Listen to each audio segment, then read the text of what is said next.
Hello, Dr. Lewis. Welcome to Simple Complex Men. So glad to have Welcome you back. back again. It's been a while.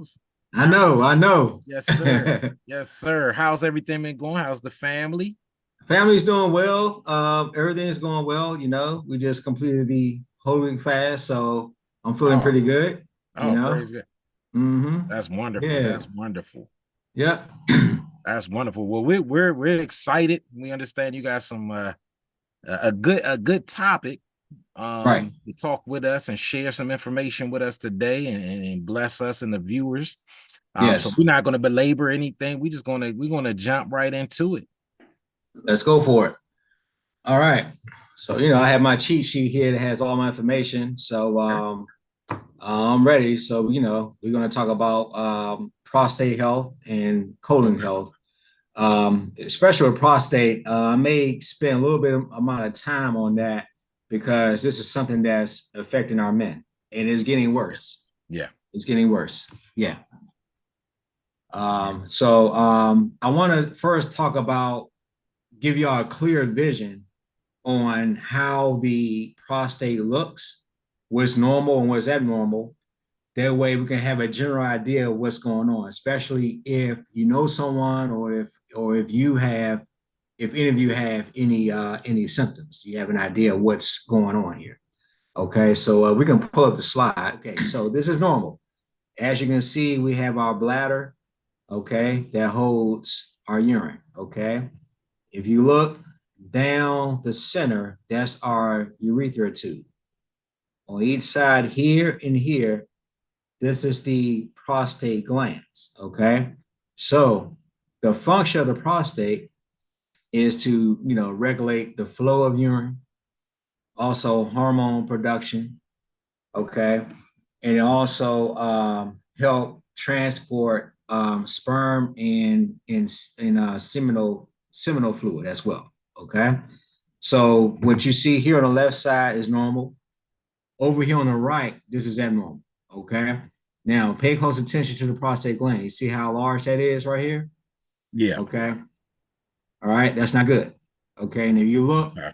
down the center, you see how as the prostate glands enlarge, it compresses the urethral tube and it also compresses the bladder. Okay, so Mm. we got different stages. We got stage 1, 2, 3, and 4.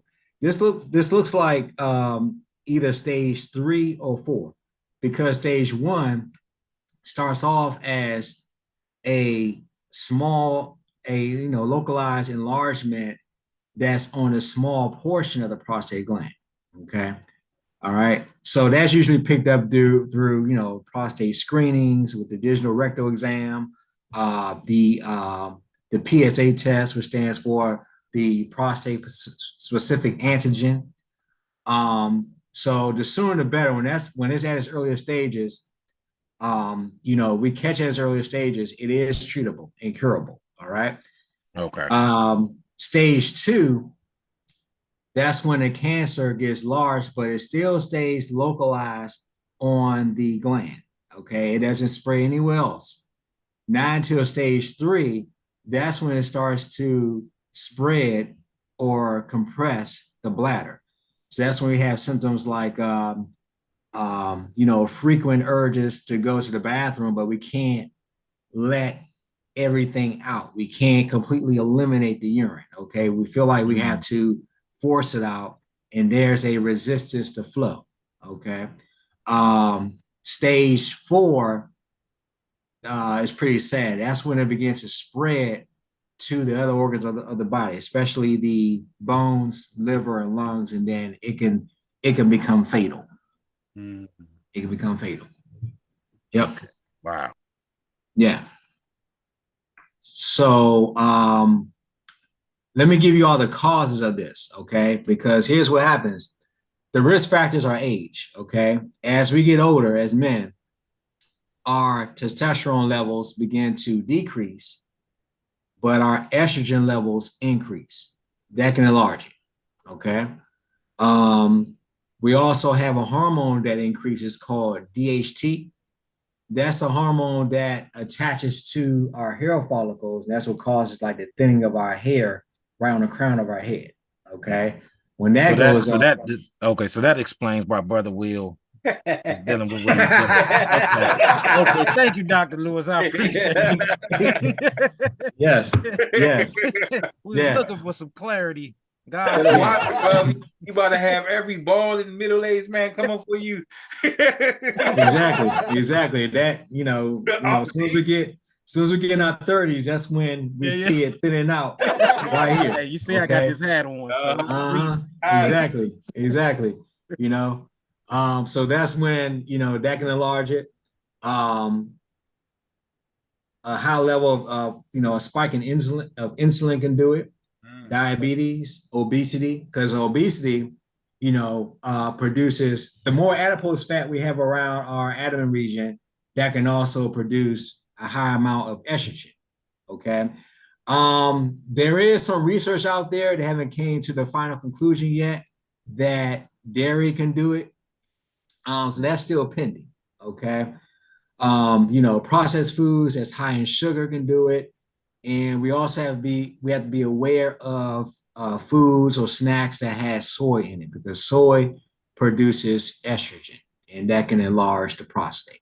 okay. We heard A quick a whole lot question. about soy, brother. Which is A oh, whole the lot soy. about soy. I was wondering, Dr. Lewis, I read somewhere that in Black or African Americans, there's a higher, I guess, propensity or possibility of receiving, as far as prostate cancer. Is that true? And if so, Yeah, why is that the case? yeah, because of the standard American diet. Think about the acronym for standard American diet, SAD, SAD. Yeah. Okay. Yeah. It's just saturated with a bunch of carbs, sugar. Even if we don't taste the sugar is in there. Sugar is everywhere. So that's why we have to be careful what we eat. We have to take our time now to read the ingredients before we consume something, especially if it says added sugars. Okay. Even, I mentioned before that there's a lot of like stuff out there that's in the healthy section, but if you look at the ingredients, it has high amount of sugar in it. And that can cause a spike in insulin. Our bodies become more insulin resistant, and that has a potential to enlarge the prostate. And also, you notice ever since the pandemic, people are not as active anymore. Yeah. A lot of people are teleworking, work from home. They're not moving around as much, so that can lead to having the potential to become obese, and that can cause some problems as well. So as men, we gotta stay active. We gotta take some time, take a break every once in a while. Like I mentioned before, at least do 30 minutes of some sort of physical activity. Okay. And Now that's a real good point. You had mentioned soy, Dr. Lewis, that soy is correlated with producing estrogen, right? Yes. So how Yes. much soy is too much? Because some people may take soy milk, they may soy products, and with the whole vegan diet craze, which has been marketed better on Yeah. than eating animal protein. So how Right. much do you think is too much soy, and what to kind of give it a happy medium? That's a good question. The only way you would know if you are consuming too much soy is just through your yearly or annual physical checkups. They run your blood work, your lab work on your blood. If they see that your estrogen levels are too high, then yeah, that means that you're probably consuming too much soy. Okay. So like I said, we have to be mindful. Even with the vegan diets can be tricky. Oftentimes we think because we're doing plant-based or vegan, we are consuming the right amount of foods, but we have to think about the details, what's hidden in the details. Okay. We have, the soy, the sugar that can definitely cause some problems. Yeah. Yeah. Because I know a lot of times, especially with those who subscribe to veganism, if you want to say that, you do have to take, as far as your B12s and things like that. Exactly. And a lot of times, because of the soil, we forget how the role the soil plays in the plants. So if it ain't good soil, the nutrients is not going to be absorbed. So So Exactly. you're eating it, but you're really not getting everything that you should be getting. Exactly. And you just made a point there. You mentioned the soil, right? The dirt that where the crops grow, exactly, right? Yeah. Correct. You mentioned a good point, because as time goes on, man, we're living in times now that there's so much pesticides and chemicals that they put in the soil is affecting our food, is affecting our fruits and vegetables. Okay. Yeah. So for people who are building or establish their own garden at their home, I totally agree with that. I agree with that. Yeah. Eventually, it's going to come a time that we have to do that, because, you think about it. Not too long ago, you go to the store and buy an apple or orange, it's pretty small. Now you see an apple or orange that's almost the size of a grapefruit. Something is wrong with that.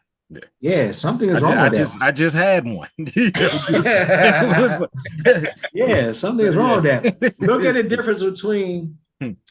difference between an apple versus an organic apple. An organic apple is small because it comes from chemical-free soil. There's no fertilizers in it that can cause side effects. So the apple's pretty small. A regular apple. So that's the healthy one we want to look for right there. But the good news is, with this prostate, it is curable. We just have to catch it right away. Even if we notice symptoms like getting up late at night, constantly going to the bathroom, and we notice we're having a resistance to flow. Intimacy is not as good. Different erectile things, dysfunction. Exactly. Erectile dysfunction, unexplained weight loss, all that stuff. That's when we want to definitely get checked before it's too late, before it gets to stage 4. Okay. Yep. Yeah. So, brothers, y'all want to jump on that? Specimens out there. Get your checkups now. Yeah. Yep. Definitely get your checkup. Let me ask you, Dr. Lewis, and then going back to some of the risk factors.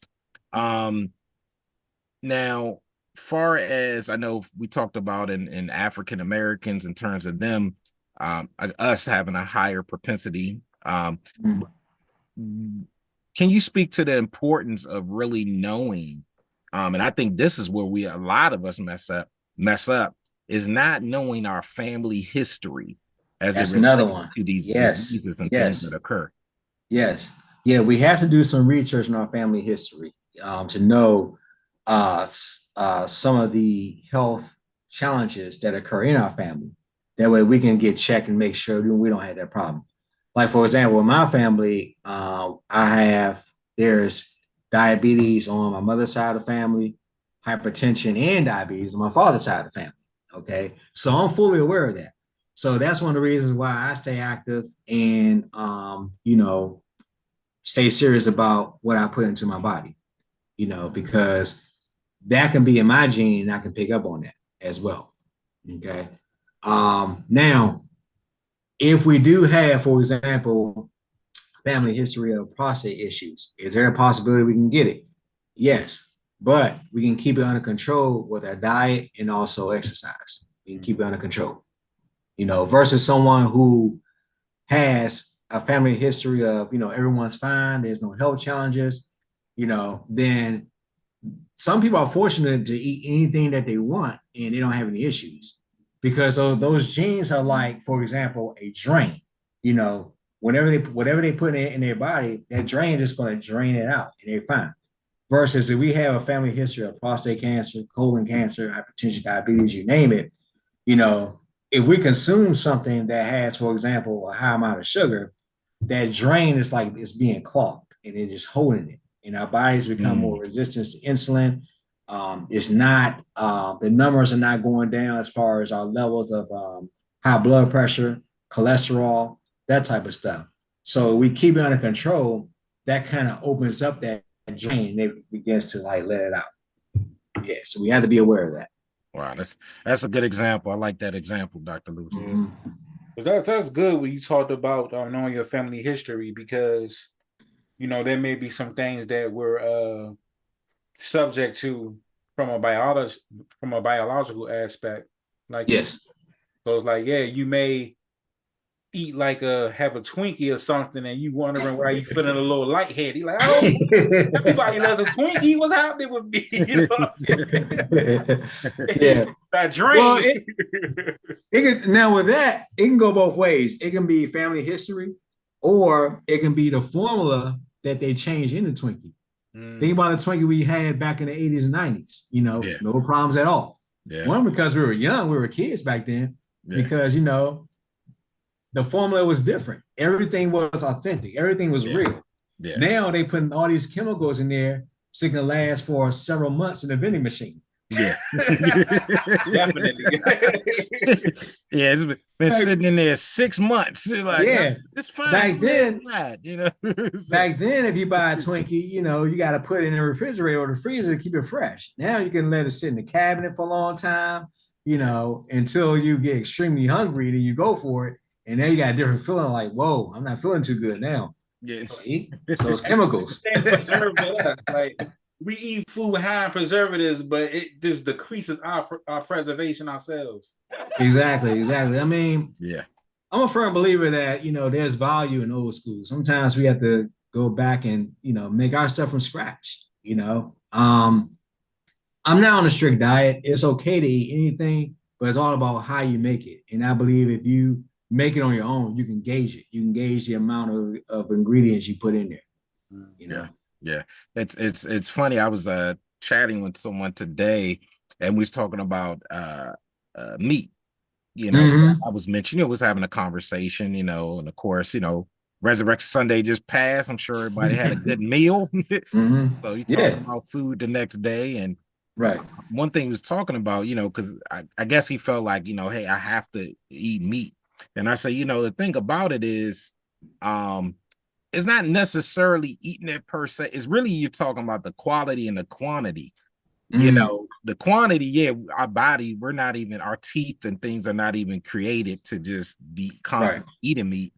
But then also the quality, you know, if you're going to do it, at least get grass fed, you know. There you go. I was going to say that. There you go. Lean, you know, there's certain grades. And I think, unfortunately, some of the stores and places in our community, especially we talk about the Black community specifically, fortunately, you know, some of those stores, and I won't name them, but they're not going to have the top grade, you know. So no, you know, yeah.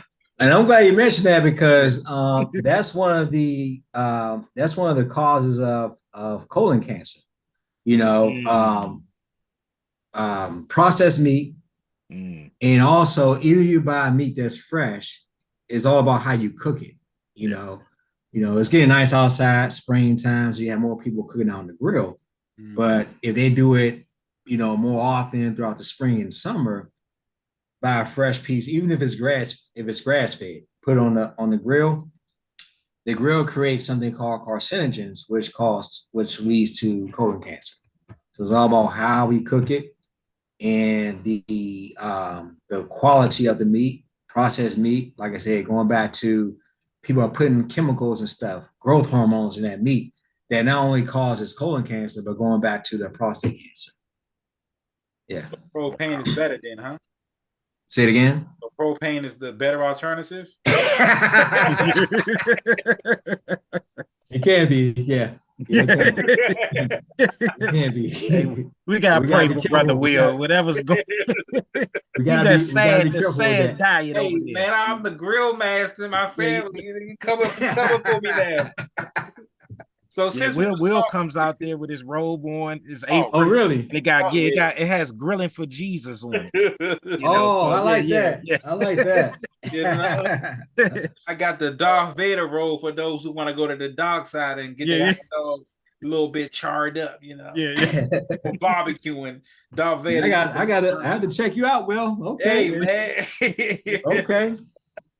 Yeah. Put the propane on for you. Uh-oh. So that's a good segue to talk about colon health.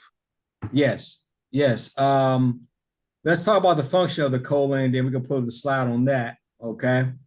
So the function of the colon, in other words, the large intestine, that pretty much helps the absorption of vitamins, absorption of water and electrolytes, antibodies production, and also, of course, formation and elimination of fecal matter. All right. All right. So this is what goes on and what the doctors are looking for when we go in for a colonoscopy. Okay. They're looking for something called polyps. All right. So they insert this camera. You look at the left-hand side, they insert this camera into our colon. Okay. If you look closely underneath the camera there, that portion of the colon is normal. You see nothing there. But as you move over to the right, you see those little structures that's protruding out the walls of the colon. Like mushrooms? Yes, those are called polyps right there. Okay. So going back to what I say about the prostate cancer, early detection of that is is safe, it's treatable. Mm-hmm. But if it's too late, it can cause some problems there. All right. These polyps can be removed, they can be surgically removed, but if we do not get this checked out, it can continue to progress or get aggressive. And we don't want any issues with that. Okay. So the signs and symptoms of that is blood in the stools, abdominal cramping, constipation, diarrhea, fatigue, and once again, unexplained weight loss. Okay. Now, this can affect not just males, but males and females. Okay. Going back due to family history.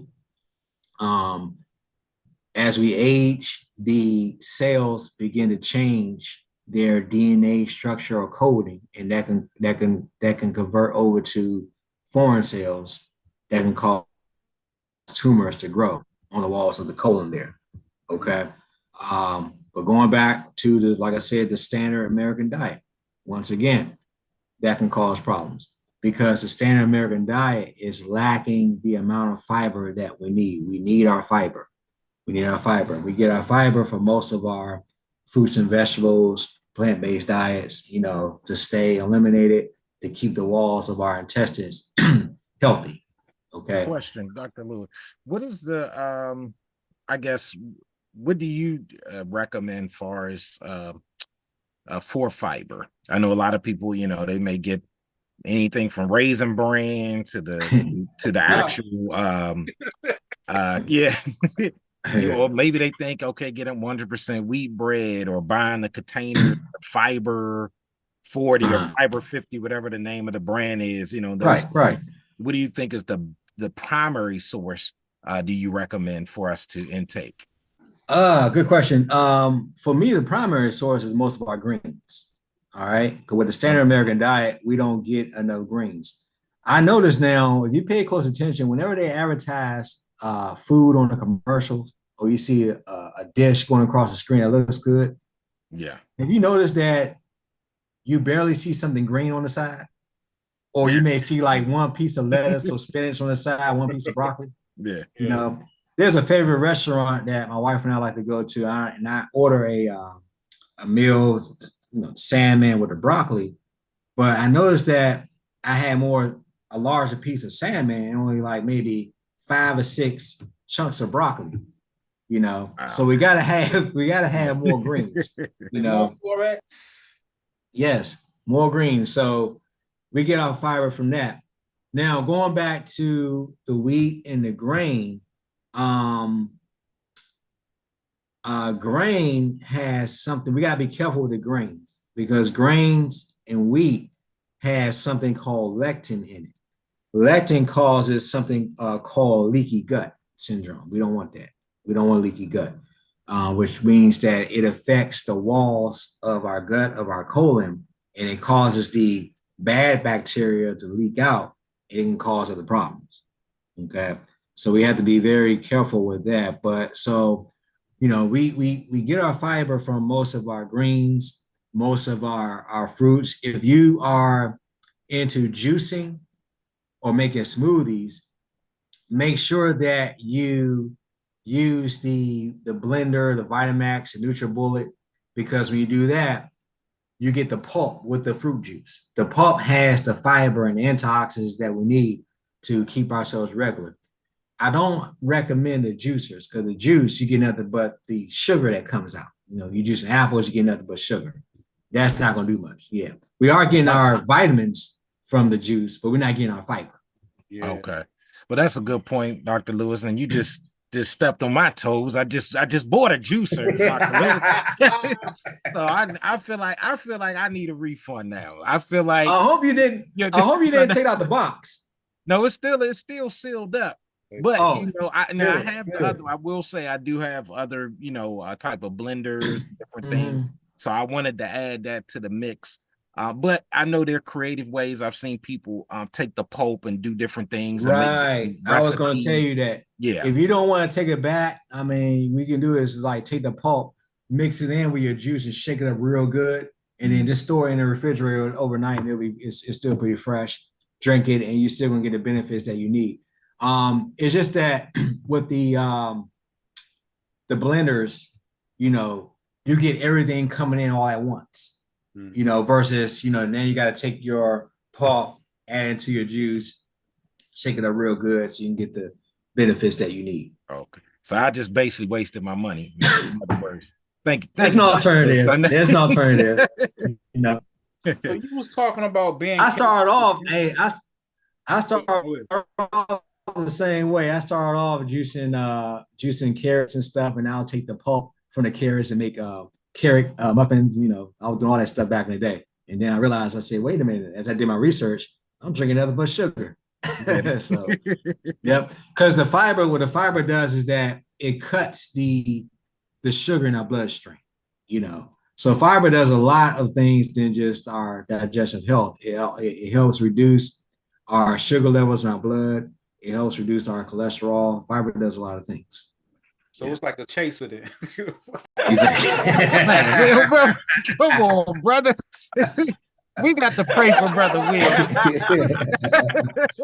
Yeah. Hey, man, I'm just making it simple. Hey. I got you. Yeah. So you had mentioned grains, right? Be careful with grains because of lectin. What would you say are some grains we probably may want to avoid or cut out altogether, like avoid or maybe minimize consumption of? Grains that you want to avoid? Or maybe avoid or minimize? I'm not sure about minimize, but it's easy to avoid because they would say it on the label, you know, 100% grain, you know, bread, you know, grain, NutriBars, you know, stuff like that. So you want to avoid that. And if you don't see it on the label, just read the ingredients. It will tell you that it has grain in it, you know. Especially if you know someone who has a compromised immune system, they're allergic to a lot of things. That grain can also affect someone's skin. It can cause their skin to flare. They get eczema. Yeah.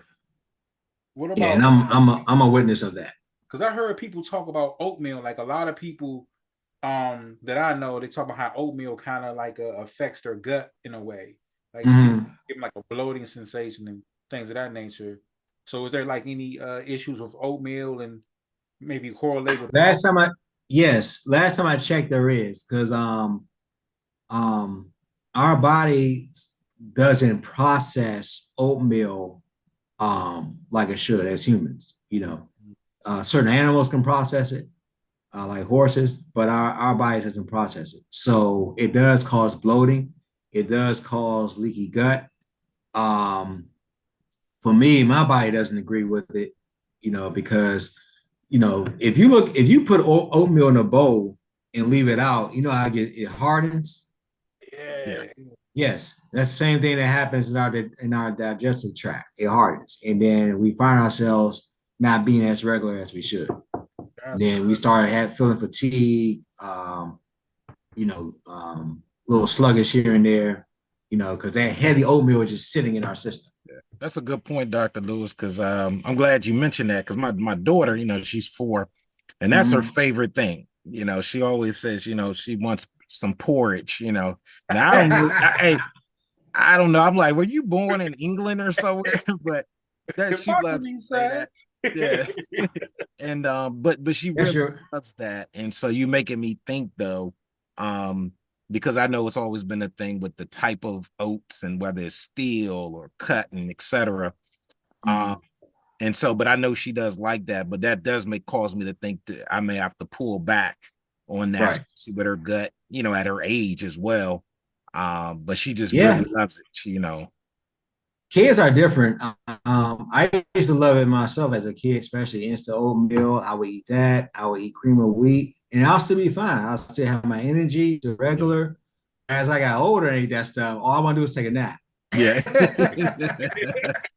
Yeah. All I want to do is take a nap. Yeah. But what's interesting though, and about in terms of the wheat and everything, I would think of back in ancient times, most of the time it was used they weren't like really eating it per se. It was like for preservation of something else. Yes. And so, it was like a preservative almost type of thing, yes.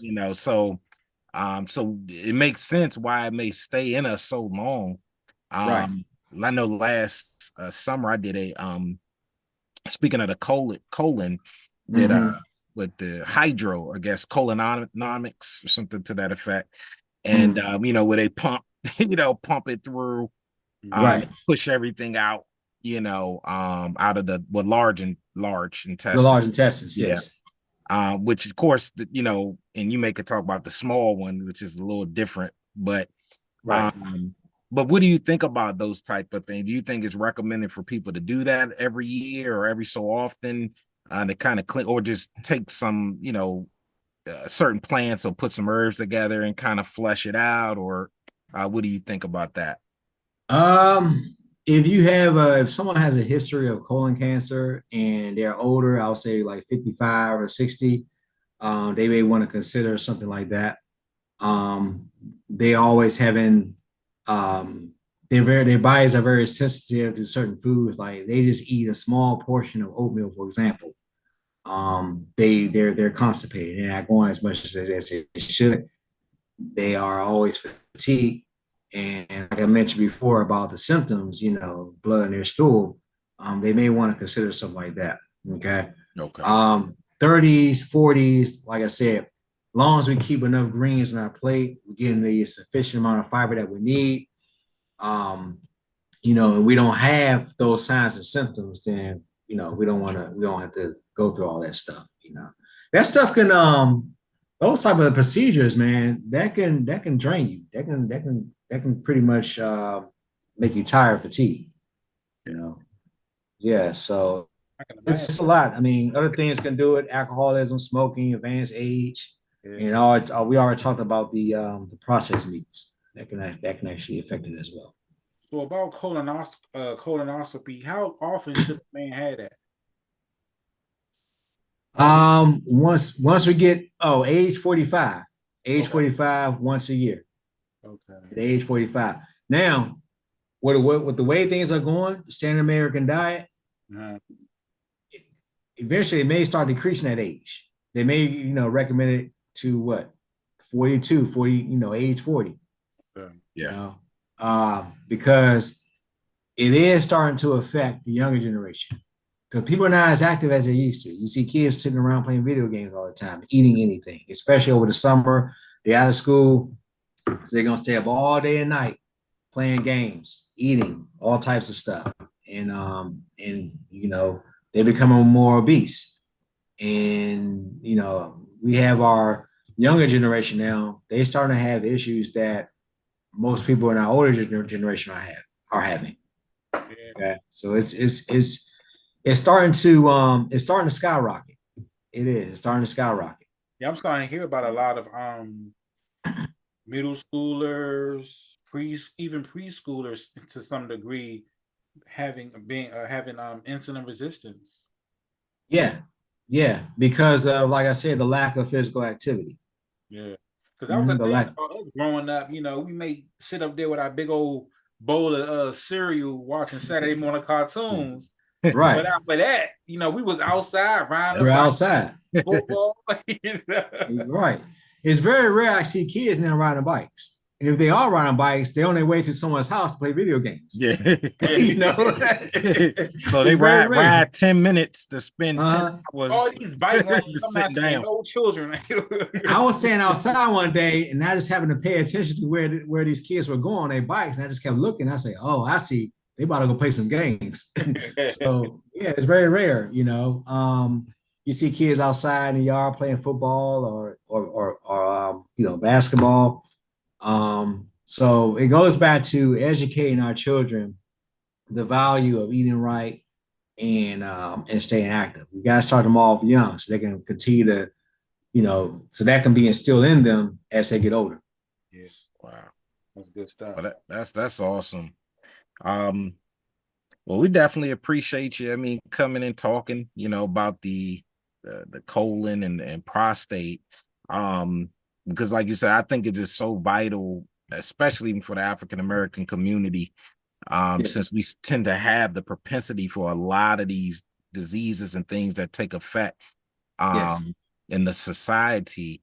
Do you have any I guess closing or parting words for us and just things to consider in reference to just health in general? Yeah, I have this product here that does everything. I know we talked about the black seed oil last time. Yes. So this product right here is called Black Seed Bitters. Can you see that? Yes. All right. This is pretty good. It not only has black seed in it, but it has moringa. Moringa is it comes from a moringa tree and is rich in the antioxidants that we need to help fight cancer. Okay. And of course, we talked about the black seed that helps reduce cholesterol, hypertension. You know, it does everything, blood sugar, everything. Okay. Hepatitis, arthritis, asthma, everything. So you can find this on Amazon. Okay. Or you can find it at your local Chinese herb shop. All right. I paid about $40 for this. But yeah, you can find a smaller bottle on Amazon as well. Okay. And once you open it, you want to store this in the refrigerator. Okay. And all you need is 1 tablespoon of this in the morning, and then you take another tablespoon of this in the evening. You're going to feel a difference. It's going to give you more energy. You're going to sleep better. It's going to be more regular, more like mental clarity. This stuff is pretty good. So everything that I mentioned is condensed in this, like the zinc and all that stuff. All that stuff is in this right here. Oh yeah, that's good stuff. Yeah, I was like, good Lord, Dr. Lewis, after all of this, man, I'm like, just give me an IV. Yeah, this is good because you know you don't want to have all types of like vitamins on your table and stuff. You got your zinc, you got your probiotics, all that stuff in there. You know, if you want to condense something to just one product, this is pretty good right here. So this has the B12 in there. What about B12 and vitamin D? Yeah, it has all your vitamins in there. All your vitamins you're going to definitely get from the moringa and in turmeric. Okay. You got to drink it fast, though. That's why I say it's black seed bitter. It's pretty bitter. Yeah. Don't forget your sea moss, too. You can add that. Yeah, it's good for your immune system as well. So, yeah, you got to drink pretty fast and then follow up with, a small glass of orange juice or something like that to, rinse out the rest of the taste. But after a while, you get used to it. I'm almost done with this. So now I can just, take my 1 tablespoon of this and keep it moving. But before, when I first started this, I was frowning. Like carved from stone out there. Yeah, but I feel good, man. I feel good. Wonderful. Yeah. Good, man. God help me with my grace. Help me with my faith to drink that stuff. Exactly. But one more thing, man. Definitely Google this guy. His name is Dr. Stephen Gundry. He's going to tell you more about the grains and also the oatmeal. Okay. Yeah, Stephen Gundry. Got you. I'll be sure. Thank you, Dr. Lewis. I know Will. Anytime. Any other questions for Dr. Lewis, Brother Will? Nah, it's good, man. I'm kind of questioning my life decisions to to buy that. Man, brother. Hey, man, the black seed bitter, man. It's like health is wealth, and that black seed bitter is a challenge. Like, It'll be okay. This drink, you gotta drink it fast. Don't hold it in. I'll take a shot. Take a black seed bitter shot. Yeah, shots, chasers. I don't know. We gonna pray. We gonna pray for brother. I don't know what's going on. I'm making it simple. Yeah, what? This stuff here makes it very simple. Well, we definitely thank you as usual, Dr. Lewis, was for joining us on Simple Complex Men, always blessing us. We definitely encourage everyone. We're gonna have Dr. Lewis information in the description section if you just want to reach out. Talk with him. He is an actual chiropractor, so if you're in the Atlanta area, you want to connect with Dr. Lewis, he can definitely help you out, definitely help me out a couple of times, give me some, which we'll talk later off air. Okay. Awesome things as well. I'll catch up with you about it.